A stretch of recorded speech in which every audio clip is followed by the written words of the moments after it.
With me. Hello, my name is Brad Swaile. Thanks, it's very sweet. I'm a voice actor from Vancouver, Canada, and this is my second time here. Who was here 2 years ago? That's awesome. So I didn't dissuade you from coming back? Good on you. You have thick skins. And so, first timers, put up your hands. Yeah. Hey. What do you think so far? Awesome. Awesome? That's what I like to hear. Well, it was awesome, but then was that Brad Swaile panel, and it's got a bit weird. Oh yeah, it's going to be weird for the next hour. I don't know what we're doing. I got a couple ideas. But first things first.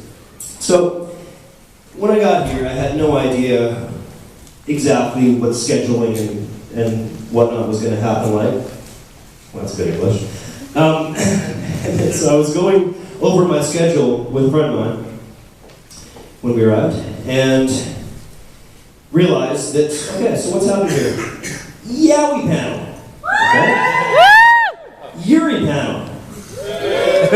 Brad Swaile panel.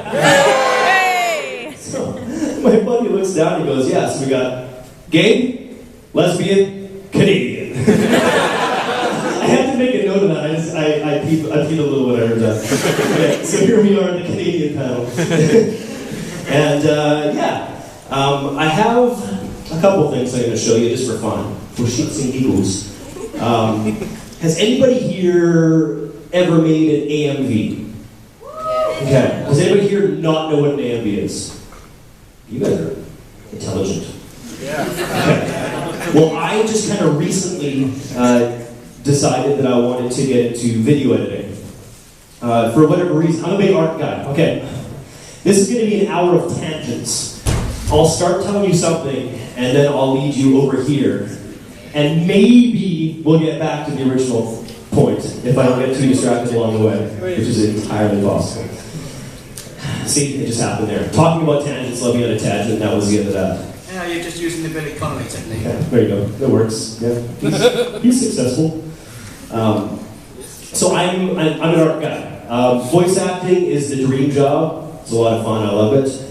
It doesn't really pay my rent, unfortunately, contrary to some people's belief. So I have a real job as well, like we all do. My other job is graphic design and illustration, which is what I actually went to school for and whatnot. But for whatever reason, I never really got into the video editing side of things. So I decided, okay, that's something I want to do now. So I decided to learn a program, and I picked Final Cut Pro. Has anybody ever used Final Cut at all? No? Okay, a couple. Maybe I picked the wrong one then. So to teach myself how to use this program, I needed a project. And I figured, what better project than an AMV? Give it a crack, right? Try my hand at my first AMV project. So, do you want to see it? Want to see how it turned out? Yeah. Do we have to dim lights or anything? Can you guys see okay? Do we care? Yeah, we see that. I think.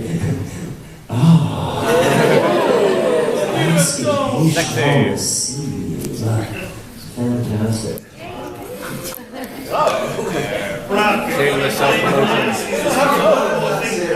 Sickeningly untalented compared to you again. Here's hoping. that was such a sweet sentiment in a self-deprecating way. Alright, let's see what we got here.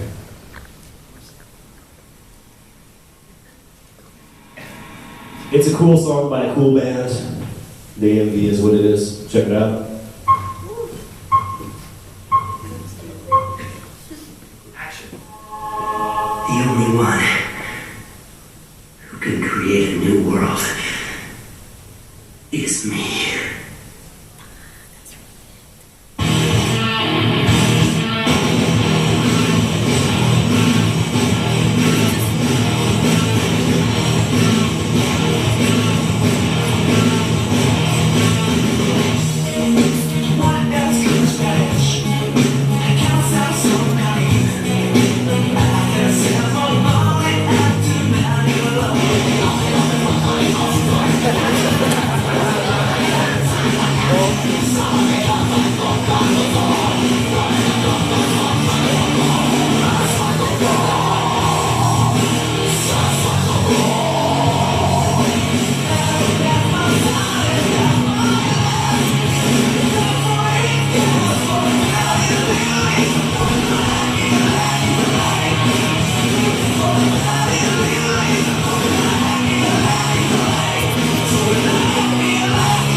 Is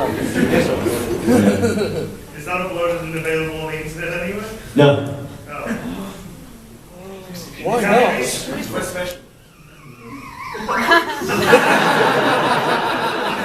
Oh yeah, I dedicated it to me, so. Nice. So yeah, okay. That's that.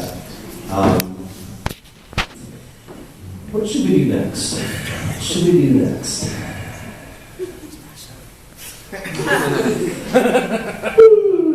Okay. I know if I drag on too long, I'm gonna miss a bunch of stuff. So, are there any questions that anybody really wants to get answered right away, or anything, so I don't forget? It's gonna be a long 45 minutes. Okay. How many of you guys were at the opening ceremonies? Yes. Most of you? Okay. I promised that I would tell a story in this panel. I promised at the opening ceremonies. I see a bunch of costumes out there. How many of you are going to be in the masquerade? Woo! Me too. Amecon? Anybody doing that? A bunch of only one? Okay, alright, good. Thank you for your support. It's not just me. Anyway, so I decided to make a couple costumes because I was here 2 years ago and I really loved the format. I love that there was the fashion show type thing separated from the actual performances. So, I know it's stupid saying this considering I'm standing in front of a room full of people with a microphone. I'm a pretty shy person. Believe me, this is not easy for me. I'm shining it on pretty hard. But coming all the way out here, especially being so far away from home, I get a bit more brave, I guess. So I'm like, you know what? I want to be in the fashion show and I want to do a performance with the Amecon. But then I actually had to go through with it. So I'm a huge Halloween nerd. Love Halloween. It's my favorite non-holiday holiday. But I geek right out and I make ridiculous costumes. So it's really cool now that I can get invited to conventions and actually wear some of my Halloween costumes, more than once a year. So I was at a show in Detroit, and the convention actually ran on Halloween weekend. It was on the weekend at that point. So I brought my 3 costumes, because I think Halloween was on Sunday. So I'm like, okay, well, there's some Friday, there's some Saturday, there's some Sunday. It'll be awesome. And I guess I got bit by that bug now. So this time I decided to make a couple of costumes for my trip out here. And I learned a thing or two about the perils of cosplay. Because, well, there's many, from what I understand, there's many dangerous elements to cosplaying. And I had an experience that I'd like to share with you all. It was awkward for me. I don't like to talk about it, stuff. Okay, so one of the costumes I was working on, which is actually what I'm using for the masquerade, I was building a jacket, and it put me in the hospital. It's a true story, man. So who out here makes costumes? Awesome. Do you know what a seam puller is, or a seam ripper, or a seam whatever? What's it officially called? Seam ripper. Seam ripper? Okay. For those of you that don't know what a seam ripper is, it's basically a device that rips seams. If you're going to break a bunch of seams, you're not going to cut it with scissors because it's just good. So it's a sharp, pointy metal object. I'll show you what it looks like. I have a picture of it right here. That is the seam ripper. Oh, yes. The one on the right is the seam ripper intact. This one here, can you spot the difference? The metal sharp end of it is missing. Where do you think that piece of metal is?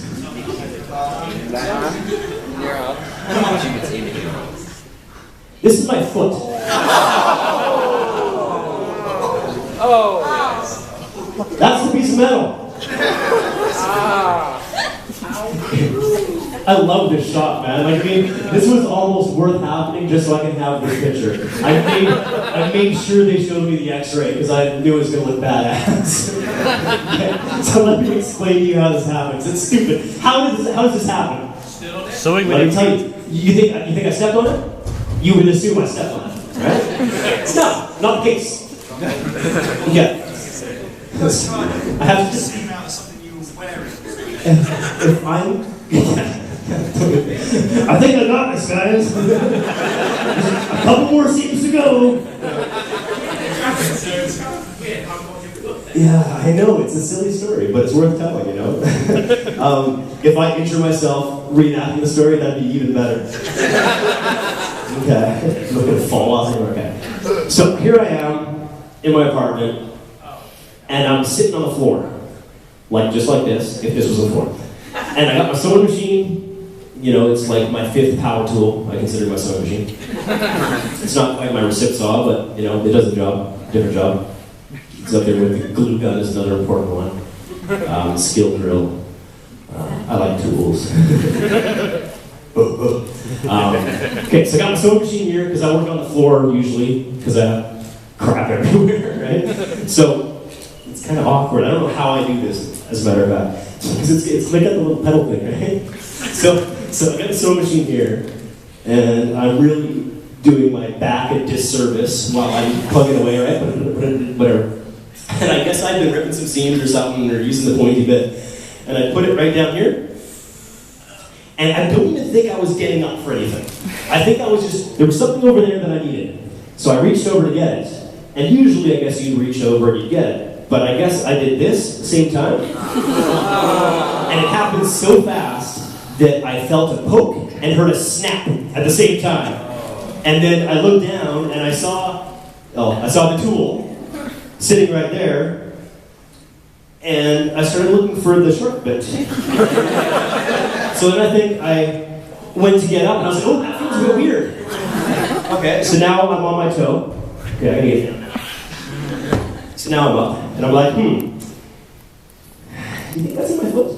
I don't see it. It would make sense that that's in my foot. So I decided to look at my foot. I don't see anything. There's no blood or anything. It's odd. I'm not putting my foot down again, because I had a pretty good idea. A pretty good idea where that thing disappeared to. I'm like, okay, I can't see nothing.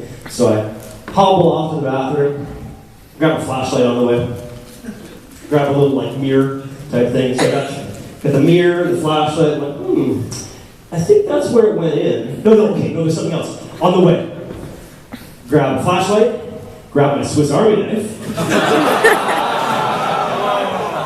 go to the bathroom, grab a little mirror. I'm expecting to see like a sliver, because it's on you see where it is, right? So I can't really see it. So I'm like, okay, it's gonna be like a sliver, right? So then I start looking at the flashlight, the mirror and stuff, like, I didn't see it, but I'm pretty sure that's where it would have went in. There's no blood, nothing, right? Awkward. Little tweezers for my Swiss Army knife. That's not gonna help. Hobble back out, because, again, on the floor near my little workstation is my X-Acto blade, which has a cap on it. I'm keeping the cap for my new seam ripper now, just so you know, safety first, second, eventually. So now I grab my X-Acto blade, hobble back off, flashlight, got the mirror, got my X-Acto blade. Let's go digging. Okay, I think it went in there. Okay. I'm just waiting till I feel like the tink tink, like the metal on metal or something. Oh, you're getting all squeamish. I love it. So, but it's not happening. Like, okay, just cut a little bit more. Right. Okay, I don't like operating on myself so much. So then, I'm brilliant. Run the hot water in the tub. Like I'm gonna treat it like a sliver. I'll just soak my foot and it'll work its way out. I'll just wait a couple minutes. I'm being very calm. But I'm on a strict schedule here. I got 2 costumes to finish, and like things have to happen in a certain time frame. So I was supposed to go camping the next weekend too, which is right before I came out here. And so I'm pissed off. Like I have to solve this right away, because it's really eating into my schedule, man. And I was at a good part in the jacket too, so I was getting close to finishing it. It's like, you gotta be kidding me. This is not worth my time to deal with this nonsense. So then I take my foot up the back. Okay, that's it. I'm going to the hospital. Damn it. Okay, because I couldn't see nothing. So then I grab a hockey stick. That's my makeshift crutch. I'm Canadian. And And I'm like, okay, so I gotta go to the emergency room, which is always fun. Okay. Gotta wash my feet. Sterilize the area. So I go do that, put on my flip-flops, and hobble my way up to the car, and realize I'm driving myself to the emergency room with a sharp piece of metal lodged in my foot. And I'm not used to driving with flip-flops. I wear shoes, for the most part, right? So it's weird not transitioning to that, but now driving just with my toes. That's my go-to foot when I'm driving too, right? So yeah, so me getting out of my parking lot was a little, okay, no, it's okay, I got this, and then over the bridge and to the hospital, and 4 hours later, yeah, they, okay, there's more, shit. Okay, so I get to the hospital, and I cannot confirm or deny that there's a piece of metal in my foot. Because there's no blood, I can tell where it went in, but I'm not stepping on it, man, because I know it's sharp, and I'm like, okay, well, if I start putting weight on it, it's going to hurt like hell, and it's probably just going to keep traveling north. I don't want that. So now I'm trying to explain to people what happened. And you have to go through, like, 4 different stages to get explanations, right? First it's through the window, talking to the admittance person, then talking to somebody else, telling the same story, then somebody else, then eventually a doctor comes in, all that kind of stuff. So I come hobbling in with a hockey stick. People are thinking, hockey injury. Freak sewing accident, my friends. Along the way, I did run into one person that, because I'm holding the broken seam ripper in my hand, right? I'm like, well, you see what's missing? It's a sharp metal piece, and I think it's in here. And one guy goes, what are you doing with the seam ripper? I'm like, oh! You know what this is? He goes, yeah, I got a sewing machine. My wife can't use it, I can sew like a mother. Yeah. So yeah, I got my tetanus shot, which was awesome. I love shots. Don't, that's a lie. I hate them. And then the doctor comes in, and the first thing that he says, because he's seen the x-ray, is, looks like I'm going fishing. Not what you want to hear from a doctor. Anyway, I got the freezing, which stopped, and he eventually started digging. And we're like in a little makeshift room. Like there's a room with 3 beds and a little curtain in between them. For the obviously non-life-threatening emergencies. And so this doctor never really works in this room very often. So he doesn't know what kind of tools they have going around. So I can tell he's fiddling around trying to find it, having a hard time. Then he gets up and I can hear him asking people for different things. He basically needs a tiny pair of pliers, or like of tweezers or something like that, right? But he doesn't know where they are, if they have them in that station or whatever. So he's looking around. Then I can feel him digging around a little more. No, it's not going to work. He's asking somebody to have these. So that's when I offer up my Swiss Army knife. Because I know the tweezers that I have is exactly what he would have needed, but of course he's not going to take it. I'm no doctor. I can't really, complain about that. Eventually he finds it, pulls it out. Good times. I get back home and I get back to work. Yeah, and that's my cosplay story. Oh, wait a second. Little subtext. Cosplay caution, number 18. I don't know. Doctor said this specifically, word for word, as I'm leaving the operating table. It's good advice. You should listen to this. Don't step on sharp things. Thank you, Doc. I generally try to avoid stepping on sharp things, but sometimes I just cannot control myself. Oh, that's awesome. It was actually a lot of fun telling that story just now. It makes you feel it that I've done the exact same thing with a really thick sewing needle. Oh. Don't get me started on sewing needles. You know what I finally bought for the first time? I should have had this ages ago. A thimble. Like, for those of you that, think sewing, as a guy thinks sewing's for sissies or whatever, right? A thimble is kind of an icon for a sissy sewing implement. No, man, it's a lifesaver. Because the stuff that I work on, I'm not like making dresses and things. I'm not using nice billowy material. I'm going through vinyl and leather and stuff that you're not supposed to sew by hand, right?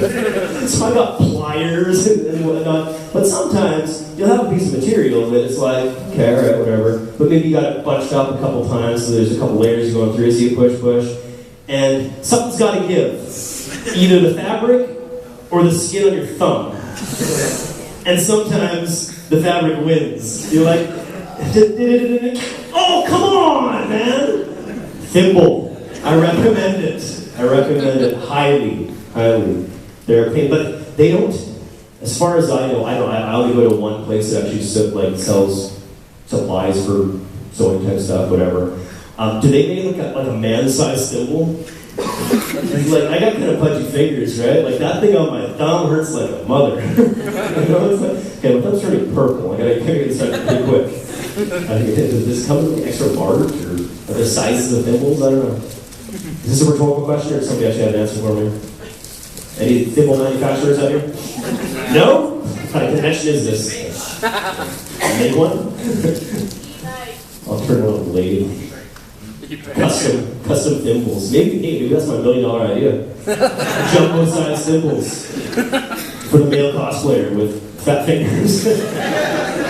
You know, most people are going to use those as shot glasses. Oh, God. Yeah, that would work too. Yeah, you can drink out of them too. Yeah.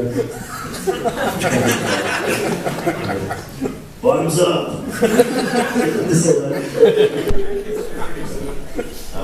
Okay, now that we've broken the ice a little bit, are there any questions, anything you guys want to answer? You're so quiet. Yeah.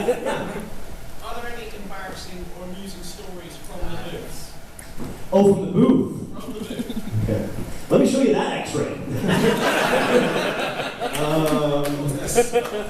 You know what? Yeah, but I tend to, embarrassing moments that involve me, I tend to block out of my mind, which is a good thing. Otherwise, I'd have like way too many embarrassing stories to tell you, and they're embarrassing. Why would I tell you guys? Please. I like to pretend that embarrassing things don't happen to me. I know they do because I've lived my life, but I like to pretend that they didn't happen. Maybe that was somebody else. Tell the Scott story. Tell the Scott story. Yeah. Well, one of many. Yeah, I love this story. I feel bad telling this story because it's a good Scott story. Scott McNeil, ladies and gentlemen. Oh, yes. Duo Yes. from Gun and Wing. Wolverine from X-Men Evolution. Yeah. Okay, so this is an X-Men Evolution story that I'm sure half of you have heard already, but I don't care, it's fun to tell. So, you guys know what X-Men is? Yeah. Heard of Yeah. X-Men, right? Yeah. Kind of a popular show. Well, not popular comic anyway. So, we are in session, recording X-Men Evolution. Very different than recording an anime series where it's one actor at a time alone in a booth. You can embarrass yourself, nobody's around to witness it. It's perfect. Pre-late series, like X-Men, the entire cast is all in a room. Everybody's got their own microphone, and we're doing a scene. It's a lot of fun watching a guy like Scott McNeil, who's an awesome voice actor and a good guy, playing Wolverine. Because he's not Wolverine, bub. He's Wolverine, bub. There's a reason I didn't get cast as Wolverine. He did. So, I think this was an epic battle with Wolverine and Sabretooth. And so they're flying. So I think we'd already recorded Sabretooth's end of things. Now we're doing Scotty's end of things. So you can tell he's got the imaginary claws out, sticking like crazy, left, right, and center, going all like.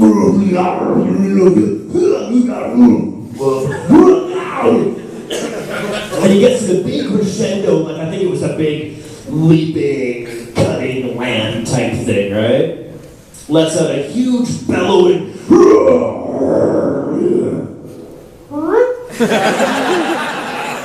And for those of you that know anything about scripts and whatnot, beat pause, and all you hear is. And these are the guys behind the glass too, right? We're just killing ourselves, man. It was just priceless. The most perfect, polite little princess fart coming out of Wolverine's ass. Sorry, Scotty, I love telling that story. What's that? Oh yeah, it's in the episode. That's what got us an Emmy. Yeah, well, Scott McNeil's bunk got us an Emmy. Yeah. I think that show did win an Emmy. They got canceled. Anyway, so that's an embarrassing story that thankfully is not about me. Yeah. Okay, well, this is kind of an embarrassing story. Not really, not in that way. Ranma 1/2. Anybody heard of Ranma? It's pretty old now. It was my very first anime show that I worked on. And so I played a character named Moose. And so day one, I show up and I'm recording. I've never done any, matching of flaps before. So, I'm pretty excited, I'm pretty pumped. I'm a drummer, so I'm loving the rhythm of it and all that, trying to figure out the mechanics. And then we get to my next line and I hear the and I'm supposed to start talking. I look down and I'm like, oh no, it says Moo Moo Chan, that's not my character, I'm playing Moose. And that's when I hear from behind the booth. Oh, Brad. Yeah? Well, funny thing about your character, Moose, when he gets splashed with water, he turns into a duck. What? He turns into a duck. Like a duck, like a quacking duck. Yep, quacking duck. So, we need you to quack the next 3 pages. You're messing with me, right? Nope. Can you quack for us?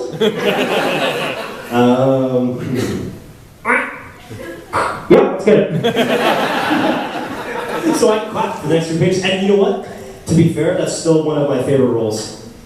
Because I'm a method actor. So finding the motivation behind duck was something I took very seriously. Angry duck.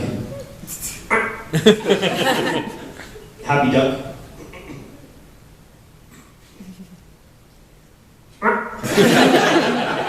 Ooh. Hungry yet longing.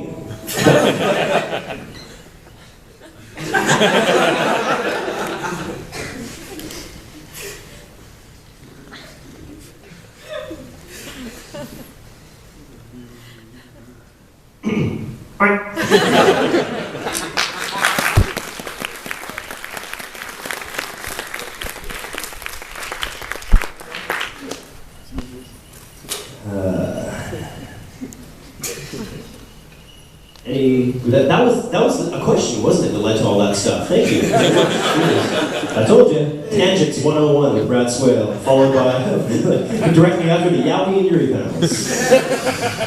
Welcome to my world. Yeah. Are there any particular roles that you feel you haven't done before that you would like to go into? Like, do you feel like you've been typecast and anything, some things you want to break into? I would have killed it, Sailor Moon. And I would have killed it. Who again? For a time, I'm so happy to get the work that I get that I never really thought about that stuff too much, but I knew it was happening. But in anime, you can't complain when you're getting cast as lead roles, You guys can complain because you're stuck listening to me as these, lead roles. I'm just gonna keep my mouth shut and say thank you. But like most of the characters that I was playing were the young, heroic, unassuming type fellows that are thrown into extraordinary circumstances that are triumphing over evil in the end. Cool, I want to play that guy. But yeah, there was a lot of those. Or I was the zany comic relief, which is a lot of fun too, right? Don't get to play a lot of bad guys. That's one thing. But you know what? Like, the majority of, and particularly in North American animation, the bad guys all sound bad, right? And for me, that sucked. But there's guys that have a naturally, I went into walking there. There's guys that have a naturally lower register that can do that stuff effortlessly. That's good English. Effortlessly. Everybody, 1, 2, 3. Effortlessly. Thank you. Class dismissed. So yeah, I'd love to do all that kind of stuff, but it doesn't really happen. Then we get to a show like Death Note. Well, now I'm the good guy and the bad guy. Pretty cool. So I mean, I've had and even in Gundam 00, which is my 5th Gundam series that I was lucky enough to work on, playing Setsuna versus Catra from Gundam Wing, which is my first Gundam series, or Amuro even in Mobile Suit Gundam. Different enough, I went from the young, naive type character, the pacifist, to the more dark and brooding type thing. And a great thing about Death Note was, one of the many great things about Death Note was the audition for it, because I had 1 page of sides, the script. And from the top of the page to the bottom of the page, they basically span the 37 episodes. So at the beginning of the page, he's nice and sweet, student, all that kind of stuff, and at the end, it's maniacal laughter. So it was really fun kind of seeing the character arc take place all on one page. And when I got cast in that, I was really excited because I knew exactly what was going to happen with that. For a lot of the series that I've worked on in the past for anime, I don't generally like to watch too much of the original Japanese because I don't want to try and mimic it. Japanese is just the coolest language out there. Soul, right? Like it just sounds cooler, cooler than I do when I talk. So I kind of want to do my own thing, and for some series too, I kind of like to discover things as the character discovers them. Because sometimes if you get something on the first take and it's actually happening in real time, you can get something that you can't recreate. Those little magic moments that happen every once in a while, so you kind of try to trick yourself into letting those happen. But for Death Note, I was terrified. We got to the end, and it's a big show, super popular show, and I know people are just gonna hate me. I touch this show, I come near this show, and people are gonna tear me a new one. So I must have watched that final episode probably 4 or 5 times right before I went into session because of that damn laugh. And because I wanted to keep it close enough to what's Mamoru Miyano, I think is the Japanese voice actor, who's awesome. I wanted to keep, a bit of enough of an homage to his performance for that particular. We're just talking about this for this one line, right? But also kind of make it my own, and also kind of put just have fun with it, right? So when we went in to record that, I must have recorded it about 6 or 7 times, and they were happy with the first one. But partially, I just wanted to keep doing it and maybe find something fun in there somewhere. And also, it was the end of the series. I just didn't want it to end, so I was being a big pain in the ass. That we would get blocks of maybe 4, sometimes 5 episodes that we do at once, and I can go through. Especially in a Gundam series, I can burn through those things pretty quick because there's a lot of battle scenes and stuff, and not a ton of dialogue, and lots of different characters in the Gundam. So you don't have a whole lot to do. I can rip through episodes. Even with Death Note, I can move pretty quickly. I can do a lot of things on the first or second take, usually. But for this last episode, oh god, I was in terror. It took me so long to record it because every line we did, they'd say, "Okay, that's good. Let's move on."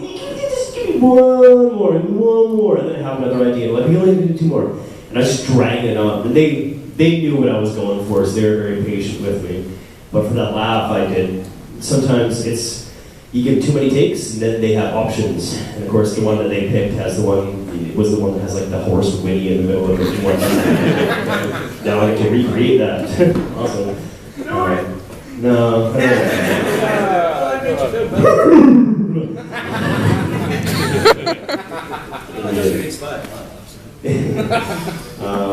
Wow, I think I can answer the question along the way somewhere. Was there another question?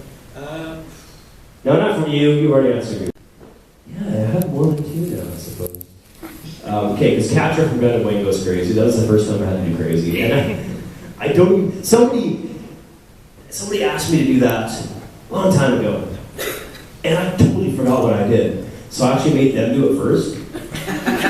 Which was great, and it scared the hell out of me. Because they were very convincing. There was this very sweet girl, and she kind of stands up. She asked me to do that. I'm like, I don't really remember what I did. Can you kind of give me, a refresher? And she's like, well, I guess I could do that. And then... Whoa! I think her head spun around too. But yeah, I have I guess I do have a bit of a repertoire now for my medical laughter. And I've played a couple of bad guys and things. A video game that I worked on called Dead Rising 2. Has anybody heard of that? It's like a zombie killing game. I played one of the evil bosses that you have to defeat. His name's Slappy. Oh, I remember him. He's a ridiculous mascot for a toy store type thing with a big mascot head, a creepy smile on it. He's quick. He's on rollerblades.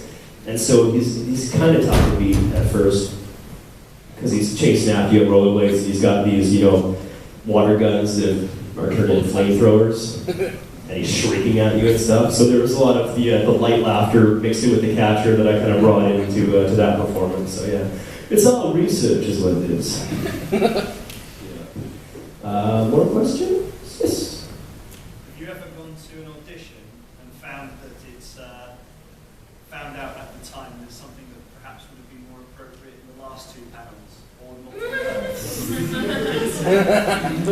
Okay, hold on, that confused me. Can you ask that again? Have I been to an The last audition? two panels were, right? Oh, You never went to Yowie! You know what? I've never worked on anything blatantly yaoi or yuri related, nor have I auditioned for anything like that. The first time I heard about what yaoi was at my first convention, and because it was Gundam Wing that got me there. So, well, end the story there. Right? So, they go way to the end over there, okay? And so we all get hired, sure, fine, whatever. And then we sit down, people go ape shit. And we're so confused. Like, is the lighting better here or something? And that's when we realized they had lined us all up in our yaoi parents. Yeah, we totally got tricked, man. Yeah, that's good. So that's what I learned about yaoi. That's a good story, actually. Good question. I forgot about that. That was funny. Anyone? Yeah. Has there ever been an audition that you really wanted but you didn't get? Inuyasha would have been a big one. Richard Cox got it. He's really good. He was also Quicksilver and X-Men. He's working on a ton of stuff that I work on too. So we've been side by side on a lot of projects, but he got that one. The good thing about that though is, the people that, the producers of that show knew me, so they gave me a character in Inuyasha anyway. His name's Nobunaga. Like, how many episodes are there in Inuyasha? There's a lot, right? I was in episode 8. Thanks, guys. So when's he getting a spin-off series? When's he coming back? Oh, it's nice working on the Inuyasha. Thanks, guys. Do you guys have a show? I hate telling this story. Do you have a show out here called Johnny Test? Yeah. Okay.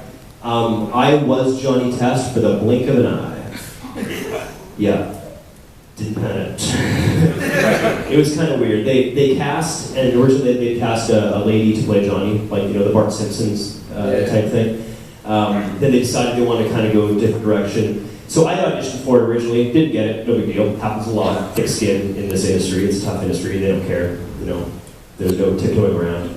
In this one, they'll tell you to your face that you suck. It's fine. Everybody's entitled to their opinion. So I auditioned, didn't get it, and then they were recasting and stuff, so I went through this whole audition process again. And I was thinking, you know what, I probably don't have much of a shot at it, but that's fine. Well, then I got the call that I got cast. I'm like, oh, sweet, whatever. So I went in there, recorded, a couple episodes with the cast, then I went back and re-recorded the stuff that they'd already done as, so just me doing Johnny.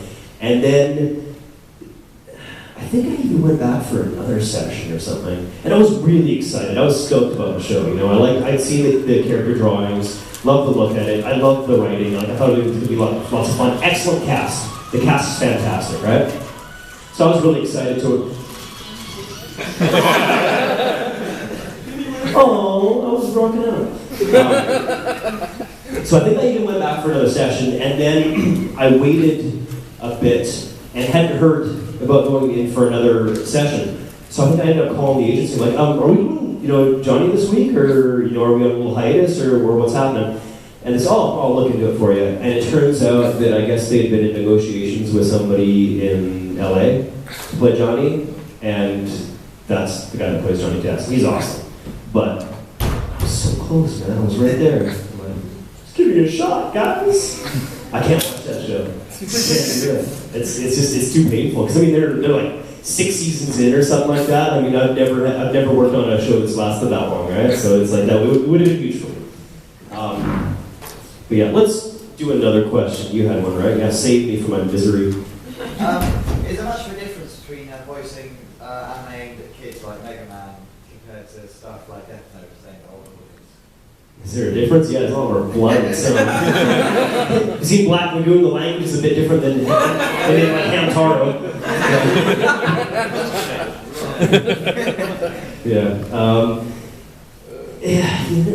Yeah, they're very different, but it doesn't mean that one's better than the other. Like I like them all equally. Working on a show like Hamtaro and Mega Man, super fun. It's too bad. Mega Man really pisses me off actually because there was just still a lot more episodes that we could have recorded into English, and I loved it. Like I thought the writing was great, the stories were a lot of fun, the colors were like, I'm a simple man. But I love the pacing of the show. Like I just had a really fun time working on it, and we finished our batch that we were doing, whatever, and then I got a call saying, oh, we're doing some more episodes, and Megan and I got so excited. I think we did like 4 more episodes, and then haven't been back since. Like, oh, it's too bad. But working on a show like that, and working on Hamtaro, a lot of fun. Then working on Black Lagoon or Kurozuka or so like, the bloody one's very cool too. Like I like the cutesy animation style just as much as I like the gritty animation style as an art guy, or visual appeal and stuff. So, I've been fortunate enough to work on the type of shows that I've worked on. I've always found something to be passionate about within that show. And I don't know, maybe I've just been lucky. There is a question that comes up from time to time that is, what shows have you worked on that you absolutely hated? Or characters that you played that you hated? I don't have any of those stories. I haven't worked on a series that I've been like, that's crap. So I've been lucky in that regard, I suppose. Do you guys, we're kind of at short time now. We have about 10 minutes. Do you want to see another A and B? Yeah. My second A and B? Sorry, I mentioned Hamtaro, and I'm thinking, I got a Hamtaro A and B too. Oh, did you guys see it like on the list or something? Okay. Alright, this is my second A and B. It's a bit more fun than the first one. Yeah, let's play it. Can we get the lights dimmed again? Whoever managed to work that out last time? Oh, well done. Big ups. Oh, yeah, I can't help it. I always gotta throw something after the credits. I love it when movies have a little something after the credits. Has anybody seen Avengers? Yeah. What do you guys think? Joss Whedon is magic, right? Yeah. But okay, so did everybody stick around for the scene afterwards? Yes. Okay. Did everybody stick around for the after scene? Really? Oh, that sucks. They eat samosas? Oh, it's so good. It's so stupid, but it's great. Okay, for those of you that, if you didn't see it and don't know that it exists, they do the little after scene showing, the big villain from the next, installment or whatever, and then there's all the credits, and then it's just them sitting around a table eating samosas. Because there's that one little throwaway line where Hired Man, Stark, I guess while he's battling, he notices there's like a samosa joint, and he throws that out there at some point. Oh, shawarma. Shawarma, that's what it was, not samosas. Shawarma. Yes, that's right. So yeah, it's just a little throwaway line. It's like, yeah, we should get some shawarma we're done. And that's what it's them, just sitting around. Like, Thor is the best, because he's got the ridiculous outfits going on, right? Like, they're all in their garb, and they're just sitting around, and the restaurant looks a little beaten up, because, there's a battle all around it. I think somebody's, like, sweeping in the background or something like that, and they're just...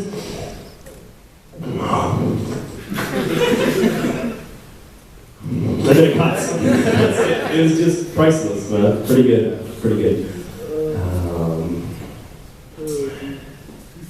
Okay, we got 5 minutes. Any quick questions? Yeah. One last one is basically lots of things that are getting remade. We're getting reboots and things like Thundercats and everything. Yep. Anything from your childhood which you always idolised, would love to see redone, and something that you could be part of? Ooh, excellent question. I got an excellent answer for you. My favorite movie. Like, if somebody asks you what your favorite movie is there anybody that can narrow it down to one movie? It's hard, right? Yeah, okay, what's yours? I'm curious. Willy Wonka and Chocolate Factory. Ooh, Ooh, that's more on the track of what my choice is too. Like there's one. Anybody else have that one movie where you can say, yeah? Okay, another excellent one. Yeah. Fifth. Now, see, these are excellent choices. Yeah. Jaws. Interesting. You guys got some good picks. Anybody else? I'm curious. Yeah. How to Marry a Millionaire. Haven't seen that one. Raven and Barney. Oh. It's like an educated. Nice. I'm simple. Yeah. Aliens. Okay. Interesting. I like asking you guys questions. Anybody else? They can narrow down to one. Yeah. The producers. Producers. Cool. Yep. Saving Grace. All right. Yeah. Okay. Yeah! You're one of those, are you? Huh? All right. Cool. Yeah. Back to the Future. Really? Were you at the AMV disco yesterday? No, I missed it. Okay. They had some Huey Lewis and the News in there. Yeah. And nobody knew what it was. Like, well, in the circle that I was dancing in, I'm like. They were all singing every lyric to the other songs. This one comes on, I'm like, yeah, right. Get new friends. And yeah, I asked them, they had no clue. And I said, "Back to the Future." They kind of understood, but yeah. This one's surprised no one. Any Given Sunday. Really? Yeah. That's interesting picks. I like it. Yeah. Never Ending Story. Oh, now we're.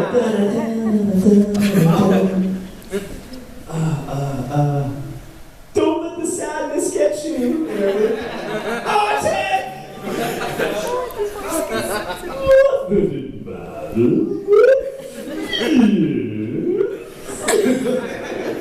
That was filmed. Well, I think it was filmed overseas. Well, overseas for me. But all the scenes with the kid reading the book and stuff was all done in Vancouver. And that was, like I was tiny when that was made, I think, if I was even alive. But you can see, the back alleys of downtown Vancouver when there's a dragon chase at the end. It's just, for me, that was huge. Like, growing up a little bit when I'd watch it, be like, oh my god, it's Gastown in Vancouver. There's a dragon. A look dragon. Okay, so let's get to my favorite movie. Dark Crystal. Yeah. Jim Henson. Love it, man. Everything about that movie. The music still. I realized that was my favorite movie when I hadn't seen it for ages. Then I decided, I want to watch this movie again. And the soundtrack alone gave me tingles. Like, it obviously imprinted on me when I first seen it in such a way that it's in my DNA now. So I've heard for the last little while that they're actually making a sequel to The Dark Crystal, which I'm terrified about. Because, Henson's. But I would kill to have anything to do with a Dark Crystal project. That was a really cool question to kind of end this panel on, man. It's nice I can get some answers from you guys for a change. I think I'm going to try to remember that one. Because I like that. Because it's tough. Ask me what my favorite song is, I refuse to answer. But you ask me what my favorite movie is, and I will answer that question. Okay, I gotta run off and get changed for the masquerade. We're facing something red. Masquerade. Hide your face in the world, but you'll never find me. I'll stop singing and go do that. Thanks for coming out. Enjoy the rest of your weekend.